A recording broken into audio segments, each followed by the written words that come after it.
الحمد لله وكفى وسلام على حبيبه المصطفى أما بعد فأعوذ بالله من الشيطان الرجيم بسم الله الرحمن الرحيم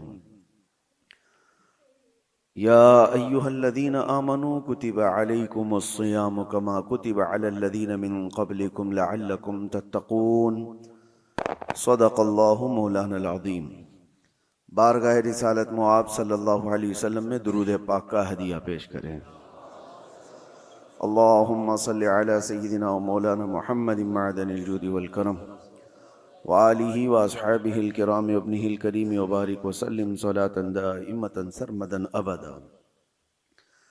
گزشتہ جمعہ میں نے عرض کیا تھا اسی آیت پر کہ اللہ تعالیٰ فرماتا ہے تم پر روزے فرض کیے گئے اے ایمان والو، جیسے کہ پہلے والوں پر کیے گئے تھے، تاکہ تمہیں پرہیزگاری ملے، تقوی تمہیں حاصل ہو۔ تقوی حاصل کرنے کے جو ذریعے ہیں اس میں بہت ساری چیزوں کو چھوڑنا ہے۔ اللہ کے نبی صلی اللہ تعالیٰ علیہ وسلم سے پوچھا گیا تقوی کیا ہے، تو آپ نے فرمایا کہ تقوی کی تفصیل اس طور پر کی گئی ہے، کچھ چیزیں حلال ہیں اور کچھ چیزیں حرام ہیں۔ یہ واضح ہے، حلال بھی سب کو پتہ ہے، حرام بھی واضح ہے، پتہ ہے، لیکن ان دونوں کے بیچ میں کچھ چیزیں ہیں جو مشکوک ہیں، جس کے حلال ہونے میں یا حرام ہونے میں لوگوں کو شک ہے۔ تو فرمایا گیا ان شک والی چیزوں کو چھوڑ دینے کا نام تقوی ہے۔ حرام چیزوں سے بچنے کا نام تقوی نہیں، حرام چیزوں سے بچنے کا نام تو مسلمان ہے۔ شراب سے بچتا ہے تو پرہیزگار ہے، جھوٹ سے بچتا ہے تو پرہیزگار ہے، نشہ سے بچتا ہے تو پرہیزگار ہے۔ نہیں، یہ تو بچنا اس کے لیے فرض ہے۔ یہ حرام چیزوں سے تو بچنا ضروری ہے، لیکن کچھ ایسی چیزیں جو شبہ والی ہیں، پتہ نہیں کہ حلال ہے کہ حرام ہے، ان چیزوں کو بھی چھوڑ دینے کا نام تقوی ہے۔ اب ہمارے عادتوں میں سے بہت ساری چیزیں ایسی لگ گئی جس کا احساس ہی نہیں، اور وہ کرتے چلے جاتے ہیں اور اس کے وبال کا اندازہ نہیں ہمیں ہے۔ بسا اوقات اس کو نارمل سمجھ کر کے ہم چلتے رہتے ہیں۔ سب سے بڑی تباہیوں میں ہمارے جسم سے جو ہوتی ہیں، زبان کی تباہی ہے۔ تقوی کے حاصل کرنے میں مین رکاوٹ بن جاتی ہے زبان۔ زبان جتنا کچھ کرتی ہے اتنا دوسرے اعضاء نہیں کرتے۔ اسی لیے فرمایا گیا کہ صبح اٹھتے ہی سارے اعضاء، ہمارے جتنے جسم کے پارٹس ہیں، یہ سب زبان سے پناہ مانگتے ہیں کہ تو اگر سلامت رہی، خاموش رہی، تو ہم سب سلامت رہیں گے، اور اگر تو بہک گئی تو مار ہم کو بھی پڑتی ہے۔ زبان سے گالی کسی کو دیا، لیکن کوئی زبان کو نہیں مارتا، دوسری جگہ پڑتی ہے۔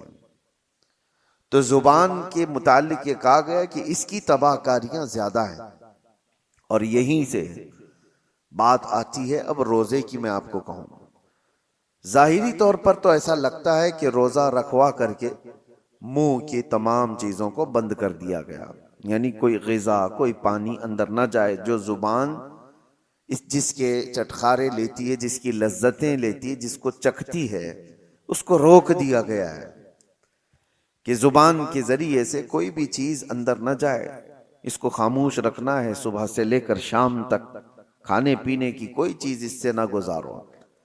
تو ظاہری طور پر تو یہ لگتا ہے کہ کھانے پینے کی چیزوں سے اس کو روک دیا گیا، تو اور آپ رک بھی جاتے ہیں، بہت اچھا ہے۔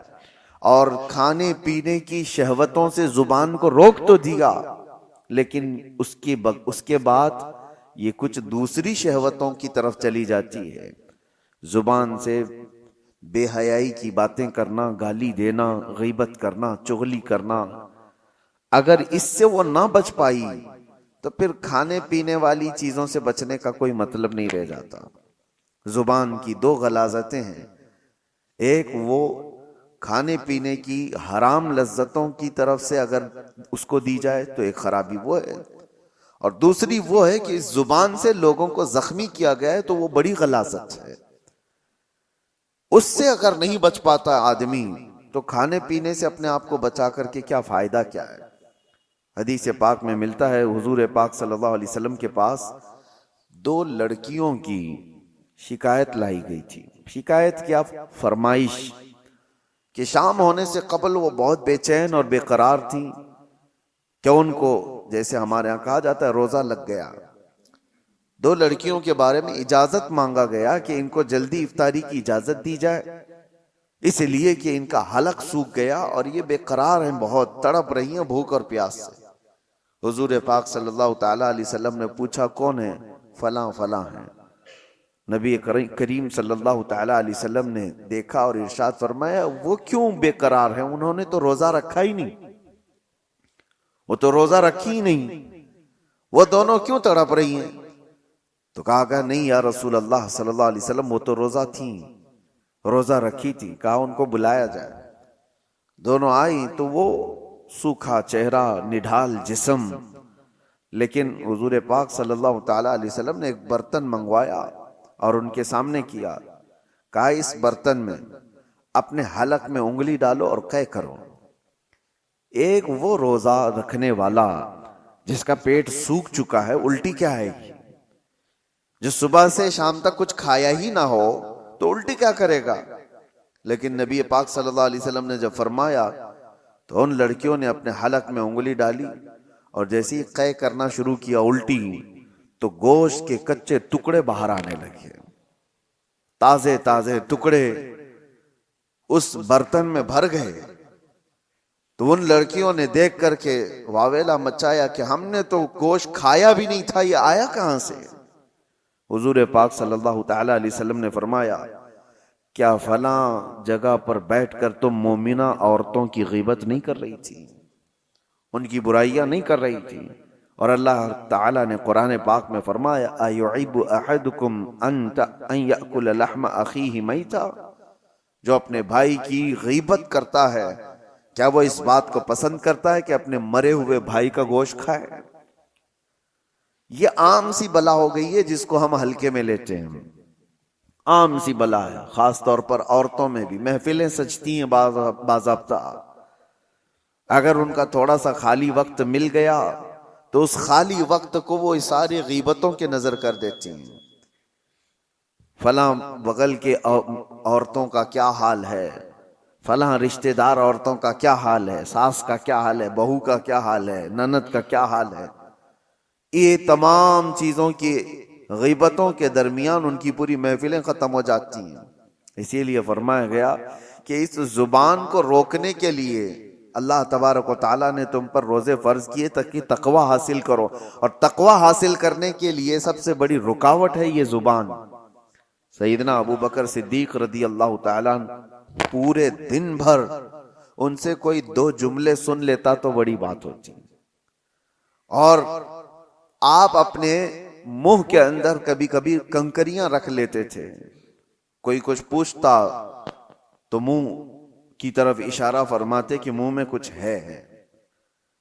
تو بات زیادہ نہ کرنے کے لیے آپ، حالانکہ کون سی غلط بات کرنے والے تھے، وہ رسول اللہ صلی اللہ تعالی علیہ وسلم کے جانشین ہیں، اس کے باوجود اپنی زبان کو بچانے کے لیے پورا دن اپنے منہ کو بند رکھتے.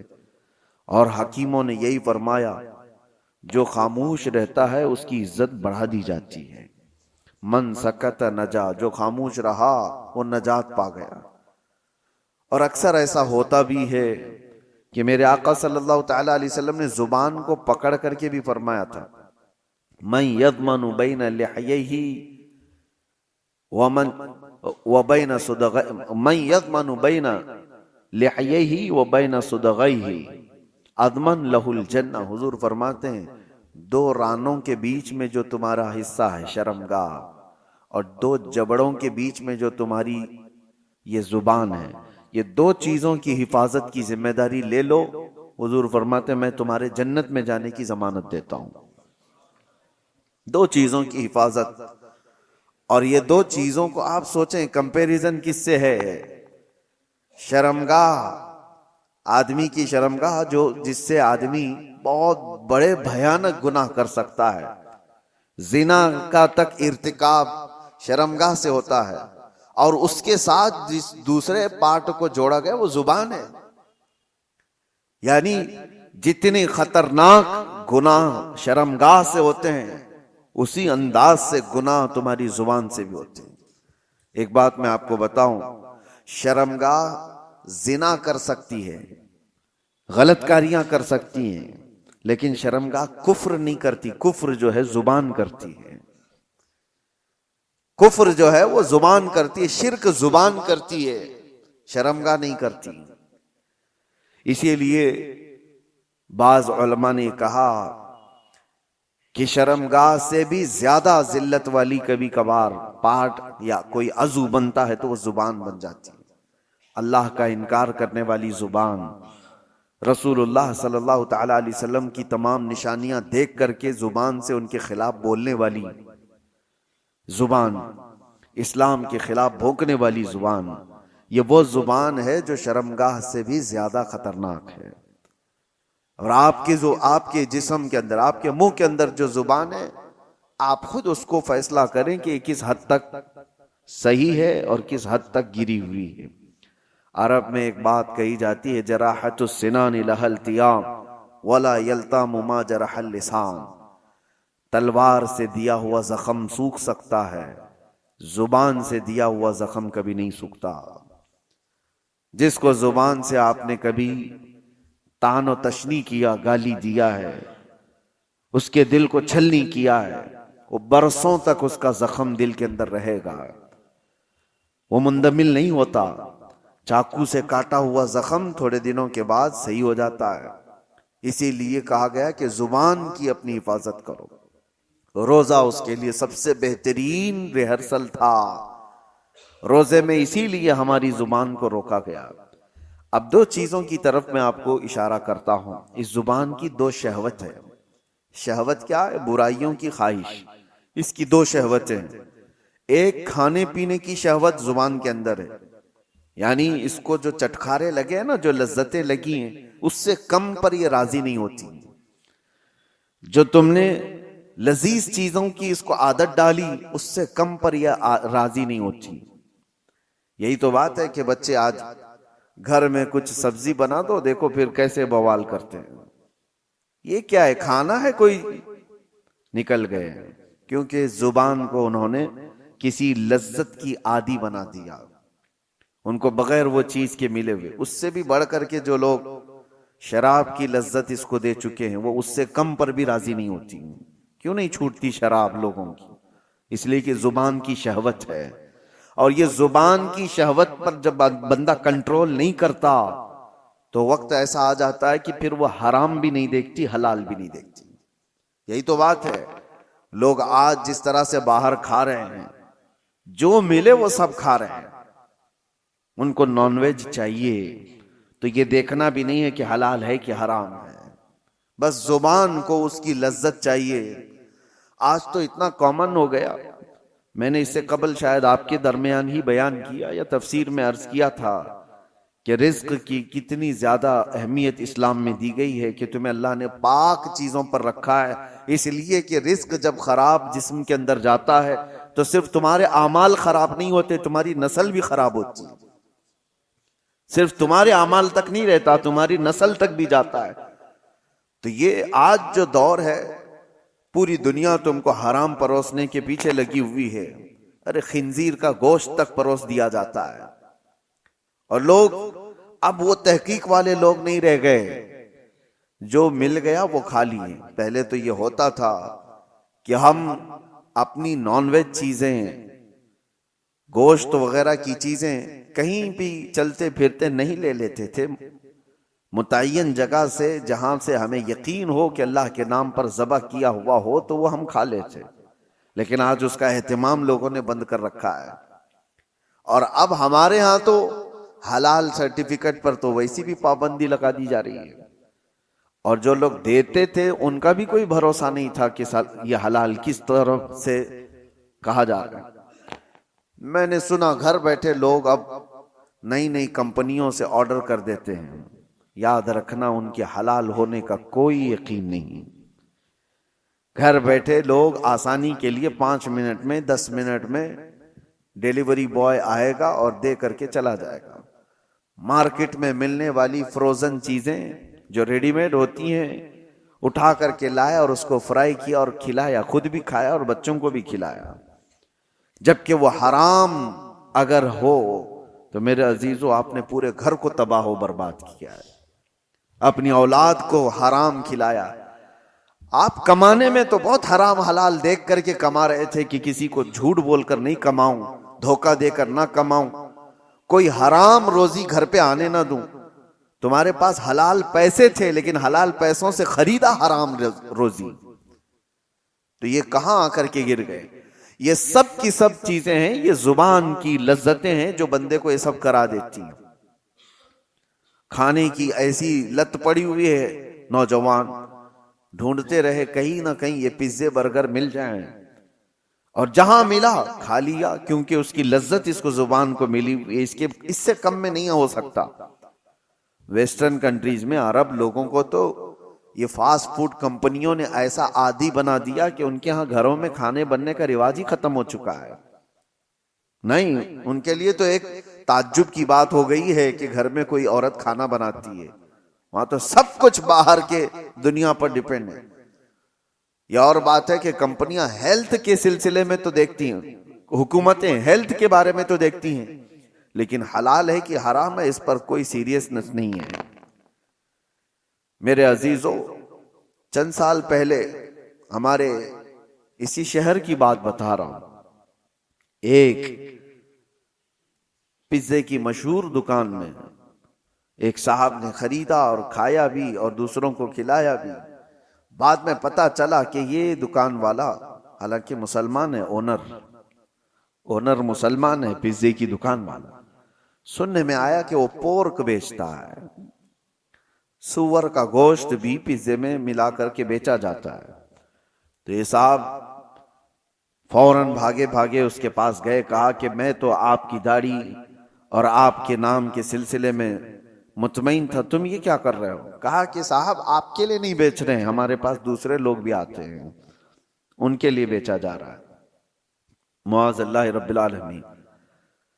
کیا اسلام اس بات کی اجازت دیتا ہے کہ کسی مومن کا مال نہ چوری کیا جائے، کسی دوسرے کا چوری کیا جائے؟ حلال ہو جائے گا دوسرے کا مال چوری کرنا.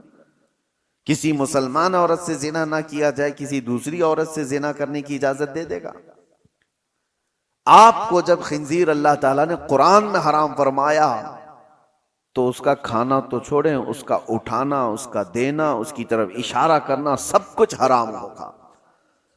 کسی نے اگر پوچھا بھی کہ مجھے یہ چیز کھانا ہے اور مجھے بتاؤ کہاں بکتا ہے، تم نے اگر اس کو ہدایت دیا، راستہ بتایا، تو بھی حرام کام کیا. شراب کی دکان کی طرف تم نے اشارے کر کے بتائی یہاں ملتی ہے، جاؤ لے لو پی لو، تم بھی اس کے گناہ میں برابر کے شریک ہو. یہ اگر آج حالات ایسے ہو گئے ہوں تو بچنا کتنا مشکل ہو گیا ہے، کتنا مشکل ہو گیا ہے.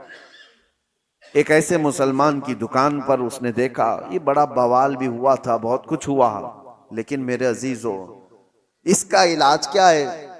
کیا آپ سارے کے سارے مل کر کے ایسی جگہوں سے ان تمام چیزوں کو ہٹانے کی مانگ کریں گے کہ تم یہ نہیں بیچ سکتے، تم یہ نہیں؟ میرے عزیزو یہ دنیا اب الگ لیول پر چل رہی ہے. تمہارے مظاہرے، تمہارے پروٹیسٹ سے کوئی چیز بدلتی نہیں. تم اپنی زبان کے خلاف پروٹیسٹ کرو. اس کو جو ہم نے لذتیں دی تھی، وجہ یہ ہے کہ میں گیا کیوں وہاں پر، یہ زبان مجھے وہاں تک لے گئی کہ مجھے یہی کھانا ہے، تو تم وہاں تک پہنچے. اس زبان کو ان تمام لذتوں سے عاری کر دو، نکال دو. اور رمضان اسی کے لیے خاص طور پر مہمان بن کر کے آیا ہے. میرے عزیزو 2 شہوتیں میں نے زبان کی بتائی، ایک شہوت اس کی کھانے پینے کی ہے اور ایک شہوت اس کی بولنے کی ہے. بولنے کی بھی ایک شہوت ہے. یہ ایسا نہیں ہے کہ یہ زبان خود بخود ایسی کچھ بک چلی جائے گی، اس کی بھی ایک شہوت ہے. کچھ لوگ لوگوں کو ہنسانے کے لیے جھوٹی چیزیں گڑھ لیتے ہیں. کہا یہ شہوت ہے زبان کی، وہ اپنے آپ کو بڑا بنانے کے لیے لوگوں کے درمیان جھوٹی باتیں پھیلایا، اور وہ اتنا ہی بڑا گنہگار ہے۔ جھوٹ بولنے کا جو گناہ ہے، لوگ زبان کے ذریعے سے جو دوسروں کی بیک بائٹنگ کرتے ہیں، غیبت کرتے ہیں، اس کو ہلکے میں لیتے ہیں۔ بسا اوقات کہا گیا ہے الغیبت اشد من الزنا، غیبت جو ہے نا یہ زنا سے بھی بڑھ جاتا ہے، اس سے کئی چیزیں تباہ و برباد ہوتی ہیں۔ اور حضور پاک صلی اللہ علیہ وسلم کی حدیث ہے النمام لا يدخل الجنہ، نمام کہتے ہیں چغل خور کو، کہا کہ اس کی بات اس تک جا کر پہنچانے والا، اس کی بات اس تک لا کر کے پہنچانے والا، حضور فرماتے ہیں وہ جنت کی خوشبو بھی نہیں سونگھ سکتا، وہ جنت میں نہیں جائے گا۔ اور ایسے کتنے لوگوں کی عادتیں ہیں، مخبر لوگ کیا کرتے ہیں، یہ ٹپر لوگ کیا کرتے ہیں، سب یہاں کی خبریں ادھر دینے کا، ادھر کی خبریں ادھر لانا ہے، 100-500 کے لیے وہ اپنا ایمان بیچتے ہیں، اور وہ جنت کی خوشبو سے بھی محروم ہو جاتے ہیں۔ اور خاص طور پر کچھ لوگ اس کو اپنا آج کا ایک سٹیٹس بنا چکے ہیں کہ ہمارا مقام پولیس کے سامنے بڑا ہوگا، ہمارا مقام ڈپارٹمنٹ کے سامنے بڑا ہوگا، کیونکہ ہم قوم کی کچھ باتیں لے جا کر رکھیں گے، جاسوسی کریں گے، اس کی خبر لے جا کر کے پہنچائیں گے۔ چغل خوری کو اللہ کے رسول صلی اللہ علیہ وسلم نے کتنی سختی سے منع فرمایا کہ وہ جنت کی خوشبو نہیں سونگھ سکتا۔ یہ سارے وہ کام ہیں جو زبان کرواتی ہے، زبان کی ہلاکتیں بہت زیادہ ہیں۔ اسی لیے میرے عزیزو، جتنا اس کو خاموش کرا سکتے ہو خاموش کراؤ۔ اس کا دوسرا علاج میں آپ کو بتا کر جاتا ہوں۔ امام غزالی رحمت اللہ تعالی علیہ نے فرمایا بسا اوقات کسی انسان کی زبان شیطان کا پیشاب خانہ بھی بن جاتی ہے، شیطان کی پیشاب خانہ بن جاتی ہے۔ شیطان جس پر پیشاب کرے وہ کتنی گندی جگہ ہوگی، وہ زبان بن سکتی ہے کسی کی، زبان اتنی بھی غلیظ ہو سکتی ہے۔ اس کو اگر روکا نہیں گیا، اس کو اگر کنٹرول میں نہیں رکھا گیا تو یہ شیطان کی پیشاب گاہ بنے گی، پیشاب خانہ بنے گی۔ اب اس کے علاج کے سلسلے میں آپ کو بتاؤں، سارے بزرگوں نے، اولیاء کاملین نے اس کو دھویا، اس کو پاک کیا، تو کیا کیا؟ جب اس زبان کو درود پاک کی عادت ڈال دی جائے، میرے نبی پاک صلی اللہ تعالی علیہ وسلم کی غیرت ہے کہ پھر اس زبان کی حفاظت پر اللہ فرشتوں کو لگاتا ہے۔ اب اس زبان کو بچاؤ، یہ کثرت سے نبی پاک صلی اللہ علیہ وسلم پر درود بھیجتی ہے، اللہ کا ذکر کرنے والی زبان۔ میرے عزیزو، اللہ تبارک و تعالیٰ اس زبان کی حفاظت کرے گا۔ ابھی دیکھیں، یہ رب تعالیٰ کا احسان ہی تو ہے، کھانے پینے سے اللہ نے ہماری زبان کو بچا کر رکھا، یہ حفاظت تو ہو رہی ہے۔ حرام تو حرام، ہم حلال بھی نہیں کھا رہے ہیں، دن بھر حلال چیزیں بھی نہیں کھا رہے ہیں، اللہ نے اس کو روک کر رکھا ہے۔ یہ اس کا احسان ہے، اس کا کرم ہے، جو ہمیں پرہیزگار بنانا چاہتا ہے، ہمیں تقوی دینا چاہتا ہے، تو بچا کر رکھا۔ باقی آپ بولنے سے، گندگیوں سے، غیبت سے، چغلی سے، گالی سے، حرام کاریوں سے، کفر سے، شرک سے، فسق سے، یہ جو جملے نکلنے والے ہیں، اس سے روکنا اب تمہاری ذمہ داری ہے۔ اللہ نے تمہارے ہاتھ میں دیا۔ اگر ہمارا روزہ صبح سے لے کر شام تک قرآن کی اکثر تلاوت میں نکلتا، یا پھر آپ کے درود مبارکہ میں گزرتا، تو میرے عزیزو یہ زبان پھر وہ بے حیائیاں نہیں کرتی، بے حیائیاں نہیں کرتی۔ بس یہ اللہ کی توفیق کی بات ہے، اللہ کی توفیق کی بات ہے۔ مجھے آج یہ بات کرتے ہوئے یاد آتی ہے، میرے والد گرامی رحمت اللہ تعالی علیہ، ان کا معمول تھا رمضان المبارکہ میں اتنا قرآن پڑھتے تھے۔ میں خود جانتا ہوں کہ ان سے بات کرنے کے لیے کبھی کبھار آدھا ایک گھنٹہ ہمیں کمرے کے باہر انتظار کرنا پڑ جائے کہ ابھی پڑھ رہے ہیں، ابھی کہیں سٹاپ ہو تو بات کر رہے ہیں۔ سحری سے لے کر کے وہ شروع کرتے تھے تو تراویح تک ان کا ختم قرآن بھی ہوتا تھا۔ ایک ٹارگٹ بنا کر چلنا تھا کہ مجھے ایک ختم قرآن پورا کرنا ہے، ایک ختم قرآن۔ میں حافظ ہوں، 27 سال سے ہم تراویح پڑھا رہے ہیں، لیکن یہ میں جانتا ہوں کہ ایک دن میں ختم قرآن کرنے کے لیے ساری چیزیں چھوڑنا پڑے گا. حرام تو حرام، حلال بات چیت کرنے میں بھی وقت نہیں ملے گا. کنٹینیو آدمی تلاوت کرتا رہے، ادھر اٹھے، اس میں بیچ میں کتنی چیزیں ہوتی ہیں، اپنی حاجتیں ہیں، نمازوں کا وقت ہے، یا پھر تھوڑا آرام بھی کرنا ہو. یہ ساری چیزیں اگر ملا دی جائیں تو ایک دن میں ہونا بہت مشکل ہو جاتا ہے. اور اگر ہو تو پھر سارے کام الگ، صرف قرآن، صرف قرآن. لیکن آج ان کی بات یاد آتی، اللہ ان کی تربت پر ابر رحمت نازل فرمائے کہ یہ بتانے کی کوشش بھی کی تھی کہ جتنی دیر تم اللہ کے کلام پڑھنے میں مصروف رہو گے. اور حدیث پاک یہ بھی ہے کہ اگر کوئی یہ پوچھتا ہے کہ کیا ہم قرآن ہی پڑھتے رہیں، کیا ہم صرف درود ہی پڑھتے رہیں، اور بھی تو کام ہے، دعا وغیرہ کرنا ہے کسی کے لیے، فرمایا گیا جو بندہ تلاوت قرآن میں مصروف رہا، دعا کرنے کا وقت نہیں ملا، تو پوری کائنات میں جو دعا کی جا رہی اللہ اسے وہ بھی عطا کرے گا. اسے دعا کرنے کا وقت نہیں ملا تو اللہ تعالیٰ اس کو وہ سب عطا کرے گا جو اس کے قلب میں ہے، اس کے دل میں ہے، مانگنا چاہتا تھا. کیوں نہیں مانگ سکا؟ کہ وقت نہیں ملا اسے، تلاوت کلام میں تھا. اسی طرح حدیث مبارکہ کی بھی متعلق بزرگوں نے فرمایا جو کثرت سے درود پڑھتا رہا تو الگ سے کوئی اور دعا کرنے کی حاجت نہیں. اس کو بیماریوں کے لیے، اپنے قرض سے نجات کے لیے، کسی کی پریشانی کے لیے دعا کرنا ضروری ہے. لیکن اگر دعا کرنے کا وقت نہیں ملا، کثرت سے میرے آقا کی بارگاہ میں درود پڑھنے میں مصروف رہا تو وہ درود ہی اس کی ساری دعاؤں کے لیے کافی ہو جائے گا. میرے عزیزو، اپنی زبان کو بزی رکھنے کا یہ سب سے بہترین طریقہ تھا. اور جب زبان قرآن کی تلاوت میں یا رسول کریم صلی اللہ علیہ وسلم پر درود پڑھتے ہوئے مصروف ہو جاتی ہے تو ایک تو اس کی لذتوں سے ہم نے اس کو بچا تو دیا، ان حرام کاریوں سے بچا تو دیا، جو اس کی شہوت تھی اس کو روک تو دیا، لیکن اس کا نتیجہ یہ بھی نکلتا ہے کہ اس زبان میں اللہ تعالیٰ کمال کی تاثیر عطا فرماتا ہے، اثر عطا کرتا ہے. جب تم کسی کو ایک جملہ کہو گے دوسروں کے 70 جملوں سے زیادہ بھاری لگتا ہے. یہ زبان کا اثر ہوتا ہے کہ کسی کے ہاں گھنٹوں کوئی چیز کہی جا رہی ہو وہ اثر نہیں کرتا، لیکن تاثیر والے کی زبان سے ایک جملہ نکلے وہ اثر کر جاتا ہے.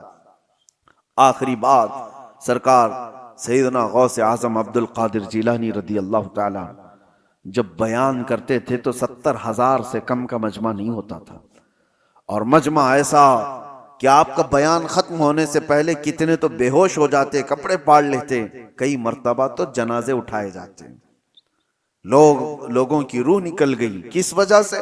رقت ایسی طاری ہوئی، خوف خدا ایسا طاری ہو گیا. غوث پاک کے بیان کا اثر تھا.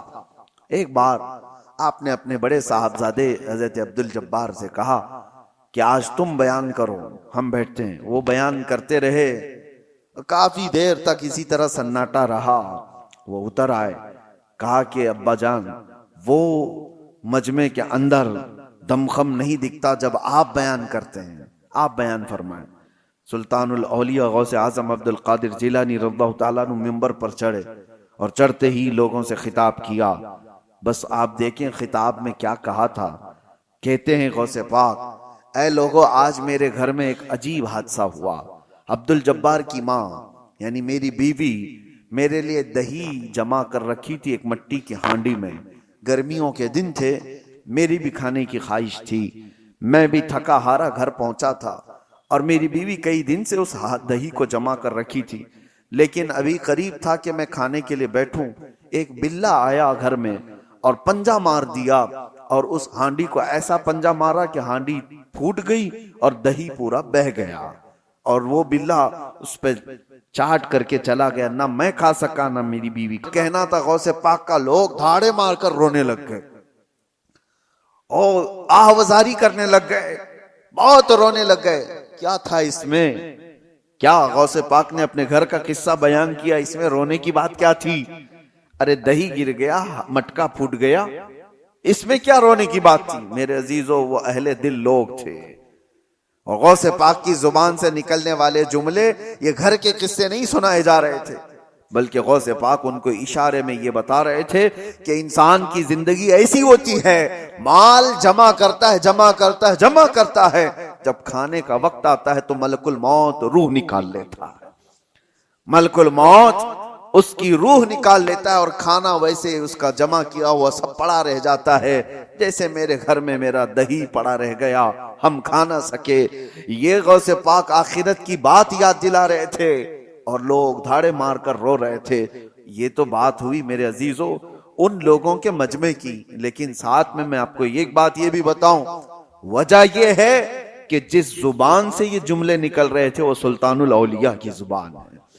زبان کا اثر ہوتا ہے، زبان کا اثر ہوتا ہے۔ مثال کے طور پر میں آپ کو بتاؤں، بندوق کی گولی بہت اثر کرتی ہے، بہت اثر کرتی ہے۔ بندوق میں رکھ کر کے اگر مار دیا گیا تو ہو سکتا ہے کسی کی موت ہو جائے، لیکن وہی 50 گرام کی گولی اپنے ہاتھ میں لے کر کسی کو مارو، زیادہ سے زیادہ تھوڑی سی چوٹ آئے گی، کیا وہ اثر کرے گی؟ ہاتھ سے آپ مار رہے ہو کسی کو گولی لے کر کے، ایسی پھینک دیا جیسے کنکر یا پتھر کو پھینکتے ہیں، کسی کو کچھ کرے گی؟ زیادہ سے زیادہ جو اس کا وزن ہے اتنا چوٹ پہنچائے گی، کچھ نہیں ہوگا۔ گولی وہی ہے، بارود وہی ہے، لیکن وہی بندوق کی نالی میں رکھ کر کے مارو تو آدمی کی جان چلی جائے۔ یہ بات آپ کو اس لیے میں بتا رہا ہوں کہ زبان کا اثر ہوتا ہے۔ بات یہی ہے کہ عام وہ بندہ جس نے زبان کو بے حیائی میں رکھا ہے، اس کی ان باتوں کا وہ اثر نہیں ہوتا۔ ہاں وہی ایک اللہ کے ولی کی زبان سے ایک جملہ نکل جائے، وہ ہزاروں کی دلوں میں اثر کر جاتا ہے، اثر کر جاتا ہے۔ یہی تو محبوب الہی کی بارگاہ میں ایک شخص نے آ کر کے اپنے گھر کی کمزوری اور غریبی کی شکایت کی تھی، میری بیٹی کی شادی ہے، کچھ بھی نہیں ہے میرے پاس مال، اور آپ نے کہا ٹھیک ہے جاؤ باہر سے کچھ ڈھیلے پتھر مل جائیں تو لے آؤ۔ 3 ڈھیلے لے آیا چھوٹے چھوٹے سے، آپ نے 3 بار قل هو اللہ احد پڑھا، دم کر دیا، کہا لے جائی۔ باہر جا کر دیکھتا ہے تو وہ سونا بنا ہوا، کہا اس کو بیچ لے اور اپنے گھر کی جو غربت ہے اس کو دور کر، اپنی بیٹی کی شادی کر لے۔ ظاہر سی بات ہے وہ تو 3 ٹکڑے سونے کے لے گیا، کنکریاں جو بھی تھیں، شادی ہو گئی ساری چیزیں، لیکن فارمولا تو ہاتھ میں ملا تھا، مٹی کو ڈھیلے کو سونا کیسے بنایا جاتا ہے اس نے تو سامنے کھڑے کھڑے دیکھا تھا۔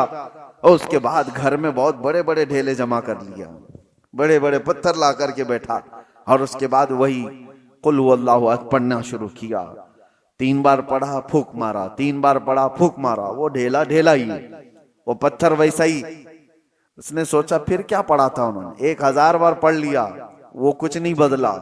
دوسرے دن وہ آیا، محبوب الہی سے پوچھا کہ آپ نے اس دن مجھے جو ڈھیلے کو سونا بنا کے دیا کیا پڑھ کے دیا تھا؟ کہا قل هو اللہ احد کا سورہ 3 بار۔ کہا میں تو 1000 بار پڑھا، وہ ڈھیلے بدل ہی نہیں رہے۔ تب آپ نے فرمایا تو جس زبان سے پڑھ رہا ہے وہ اور ہے، میں جس زبان سے پڑھ رہا ہوں وہ اور ہے۔ زبان کا اثر ہوتا ہے میرے عزیزو۔ اس زبان کو جب لذتوں سے بندہ بچا لیتا ہے، اللہ اس زبان میں وہ اثر عطا کرتا ہے کہ جب بندہ پھر کسی کو کہے تو دل میں پار ہو جائے، اور جب بندہ اللہ کی بارگاہ میں بھی عرض کرے تو اللہ اس کی زبان کی بھی لاج رکھتا ہے، اس کی زبان کو بے وزن ہونے نہیں دیتا۔ بس اب یہ رمضان سب سے بہترین موسم ہے، اس زبان کو پاک کر لو، کھانے پینے کی لذتوں سے بھی اور بے حیائیوں کی بھی لذتوں سے۔ جب یہ زبان پاک ہو جائے تو اپنے اس زبان کو عادت ڈال لو میرے مصطفیٰ کریم کی بارگاہ میں کثرت سے درود بھیجنے کی۔ اور ایک بات میں بتا کر رخصت ہوتا ہوں، حضرت سیدنا سلیمان جزولی رحمۃ اللہ تعالی علیہ بہت پائے کے بزرگ ہیں جنہوں نے دلائل الخیرات شریف لکھی ہے۔ دلائل الخیرات درودوں کے مجموعے کا ایک ایسا حصہ پوری دنیا میں آج مشہور ہے، جتنے درود تھے سب کو انہوں نے جمع کیا۔ اور دلائل الخیرات پڑھ پڑھ کر کے کتنے وہ لوگ ہیں جن کو اللہ نے ولایت عطا فرمائی، اللہ کے ولی بن گئے۔ اس کو لکھنے والے سلیمان جزولی، کیوں لکھا انہوں نے وہ بتاتے ہیں۔ ایک بار سفر میں تھے اور راستے میں شام ہو گئی، عصر ہم نے نہیں پڑھی تھی، قریب دیکھا تو ایک کنواں تھا، کنویں سے پانی نکالنے کی کوئی چیز ہے نہیں اور ہمیں وضو کرنا ہے، اور عصر کا وقت جا رہا ہے، سورج ڈوبنے کو ہے۔ دیکھا ایک چھوٹی سی بچی قریب میں آ رہی تھی، تو انہوں نے سوچا گھر وغیرہ ہوگا اس کا، جلدی سے اس بچی کو بلایا، 10-11 سال کی بچی۔ اس سے کہا بیٹی کوئی پانی نکالنے کے لیے کنویں سے چیز تمہارے یہاں سے مل جائے تو لے آؤ تاکہ ہم پانی نکالیں اور وضو کریں، نماز پڑھیں۔ اس بچی نے کہا اچھا اتنا ہی کرنا ہے آپ کو؟ تو وہ قریب آئی، کچھ پڑھا اور کنویں میں تھوک دیتی۔ جیسے ہی اس کا کنویں میں تھوکنا تھا کہ پانی جوش مارتا ہوا اوپر آ گیا۔ کنویں کا پانی اوپر آیا۔ سلیمان جزولی کہتے ہیں ہم نے وضو کر لیا، دیکھا کہ اس لڑکی کی کرامت، اور اس سے ہم نے کہا اللہ کی قسم دیتا ہوں بیٹی رک جانا، نماز پڑھ لینے دے، ہماری عصر قضا نہ ہو جائے۔ عصر کی نماز پڑھنے کے بعد اس بچی سے آپ پوچھتے ہیں بتا تو صحیح کیا پڑھ کر کے تو نے اس کنویں کو اس طرح کا حکم دیا؟ اس لڑکی نے کہا کچھ بھی نہیں، ایک بار درود پڑھا تھا، ایک بار درود پڑھا تھا۔ کہا ایک بار درود پڑھا اور کنویں کا پانی جوش مار کر باہر آیا۔ اس بچی نے کہا بات در حقیقت یہ ہے کہ میرے والد نے ہمیں تربیت ایسی کی، کبھی ہم نے اپنی زبان پر حرام غذا کو لگنے نہیں دیا اور کبھی حرام جملہ زبان سے نکالا نہیں۔ پھر درود پاک پڑھا تو اللہ نے اس میں یہ اثر عطا فرمایا۔ اس کے بعد آپ نے پورے درودوں کا مجموعہ لکھا تھا۔ اسی لیے میرے عزیزو زبان کو بچاؤ، اس کی ہلاکتیں بہت بڑی ہیں۔ جب یہ ہلاک کرتی ہے آدمی کو تو کافر بنا کر چھوڑتی ہے۔ یہی زبان کے جملے ہیں جو انسان کو اسلام سے خارج کر دیتے ہیں، ایمان سے۔ یہ گانے گاتے تھے نوجوان، ان کو لگتا ہے انٹرٹینمنٹ ہے، اس میں کتنے ایسے اشعار ہیں پڑھتے ہی آدمی کافر ہو جاتا ہے۔ خدا کے خلاف گانوں کے ذریعے سے تمہاری زبان پر لگا دیے گئے کہ بندہ وہ گنگنا رہا ہے اور کافر ہو گیا۔ کون کافر بنایا؟ تمہاری زبان۔ قیامت کے دن یہ جہنم میں لے کر کے اگر گئی تو پھر آپ پچھتانے کے علاوہ کچھ نہیں ہوگا۔ اللہ تبارک و تعالی زبان کی ہلاکتوں سے ہماری حفاظت فرمائے۔ رب تبارک و تعالی زبان کی لذتوں سے ہماری حفاظت فرمائے، اس کی شہوتوں سے اللہ ہماری حفاظت فرمائے۔ رب کریم ہمیں تقوی اور پرہیزگاری عطا فرما۔ اس رمضان المبارکہ کو مولا ہماری اصلاح کا ذریعہ بنا دے، ہمارے گھروں کی بے برکتی کو ختم فرما دے۔ مولا کریم ہمارے دلوں میں عشق مصطفیٰ عطا کر، ہماری آنکھوں میں تیرے حبیب پاک کے چہرے جمال جہاں آرا کی دیکھنے کی تڑپ عطا فرما۔ وصلی اللہ تعالی علی خیر خلقہ محمد وآلہ وصحبہ اجمعین، وآخر دعوانا ان الحمد للہ رب العالمین۔